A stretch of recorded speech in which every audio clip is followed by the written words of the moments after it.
Hello guys, तो आज मैं आपको बताने वाली हूँ कि कैसे मेरे पीरियड्स की वजह से मैं अपने 10th के बोर्ड्स एग्जाम में फेल हो गई थी और मैं उस चीज से कैसे बची, लास्ट में हैप्पी एंडिंग हुई या नहीं हुई, ये सब आपको इस वीडियो में पता चलेगा। सच बताओ तो मुझको ये स्टोरी बताते हुए थोड़ी शर्म सी आ रही है, लेकिन कोई नहीं, वीडियो स्टार्ट करते हैं। तो उसके लिए हमको जाना पड़ेगा थोड़ा समय के पीछे। अरे इतना भी पीछे नहीं, थोड़ा आगे।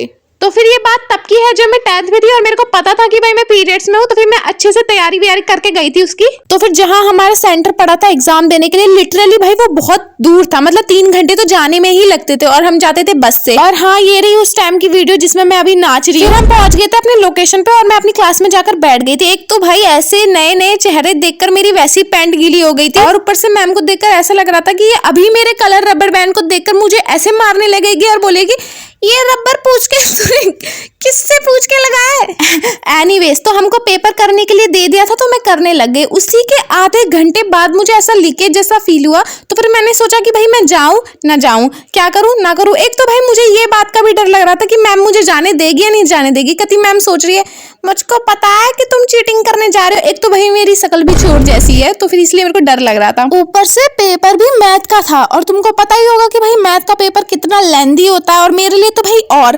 फिर मैंने बोला भाई चलते हैं, देखा जाएगा जो होगा। पहले तो भाई मैं पूरा का पूरा फैशन में गई ताकि लड़के बोले ओह क्या लड़की है, वेरी हैंडसम गर्ल। तो गैस व्हाट, जैसे ही मैं वॉशरूम में पहुंची मेरी व्हाइट स्कर्ट पूरी की पूरी रेड में कन्वर्ट हो गई। ऊपर से हमारी यूनिफॉर्म थी बेरंग कलर की, चटक सफेद। अगर दूसरे कलर की होती ना तो एटलीस्ट मेरी बच्ची पुची इज्जत तो बढ़ जाती, लेकिन नहीं। उस वक्त पता है मैंने क्या सोचा बताऊं? मैंने सोचा कि भाई हक दिया, ले पेपर में तो हगा ही था, यहाँ पर भी हक दिया। भाई सच बता रही हूँ, मेरी उस वक्त बहुत ही गंदी वाली फट रही थी। मैंने सोच लिया था मैं बाथरूम से बाहर ही नहीं जाऊंगी, चाहे कुछ हो जाए, इधर ही रह लूंगी, लेकिन बाहर तो बिल्कुल नहीं जाऊंगी। लेकिन फिर बाहर गेट खटखटाने की आवाज है, knock knock knock knock knock knock. उस वक्त भाई मेरी और गंदी फट गई। मैं सोचने लगी यार ये क्यों आ गए, यार मेरे को प्राइवेसी दे दो थोड़ा। और फिर जब मैंने गेट खोला, भाई मैम थी दरवाजे में, मेरी और फट गई। मैम को देख करके मैम पक्का यही सोच रही होगी कि बेटा तुम चीटिंग कर रहे हो यहाँ पे, किसने बोला तुमको इतनी देर रहने के लिए।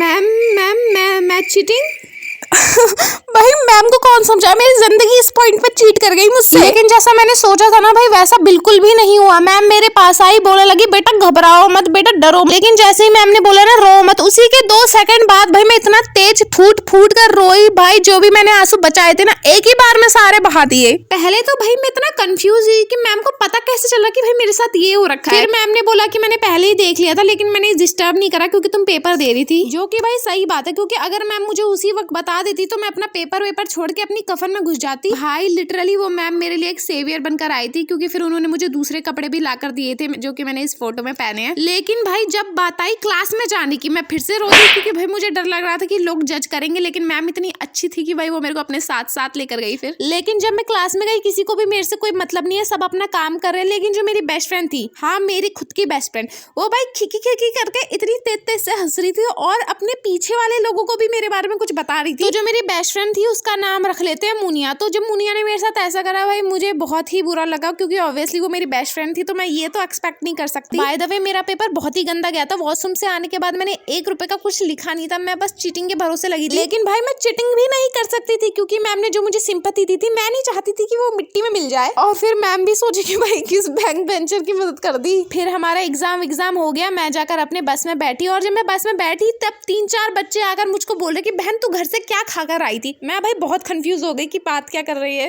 तो भाई मैंने मुनिया को बोला कि बहन तू मेरे को देख के हंस क्यों रही थी और पीछे वाले लड़के को क्या बता रही थी। तो उसने मुझसे बोला कि बहन तू इतनी देर से बाथरूम में थी तो मुझे लगा कि तेरा पेट खराब हो रखा है। सबको उसने ये बोला था कि भाई मेरा पेट खराब हो गया एग्जाम के बीच में। इससे भी ज्यादा एम्बैरसिंग ये था कि छुट्टी तक बच्चे मुझसे पूछ रहे थे कि भाई तू घर से क्या खाकर आई थी।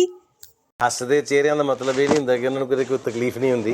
भाई मैं लड़की को तो ये प्रॉब्लम बता सकती हूँ, लेकिन मैं लड़के को क्या बताऊँ। मैंने बोल दिया हाँ भाई मूली के पराठे खाकर आई थी। वो दिन मेरे लिए बहुत ही भयानक था। फिर मैंने अपनी मम्मी को भी ये बात बताई थी ऐड ऑन करके मैंने मम्मी को बोला कि मम्मी मेरे मैथ के पेपर में ना मेरे साथ ऐसा ऐसा हुआ था, तो फिर आप मुझे डांटना मत, मेरे गंदे मार्क्स आ सकते, हो सके तो भाई मैं फेल भी हो सकती हूँ। फिर क्या, कुछ महीनों बाद फिर मेरी भविष्यवाणी पूरी हुई। भाई मैं फेल होने की ताकत में थी, फेल को टक से छूकर आ गई थी। मतलब भाई मेरे 100 में से 34 मार्क्स आए थे और गेस व्हाट, पासिंग मार्क्स भी 34 ही था। भाई देख रहे हो मेरा और ना 1 मार्क्स कम लाई ना 1 मार्क्स ज्यादा। तो फिर आज के लिए बस इतना ही, हम मिलते हैं नेक्स्ट वीडियो में। अगर आपको वीडियो पसंद आई हो तो लाइक करना, कमेंट करना, शेयर करना।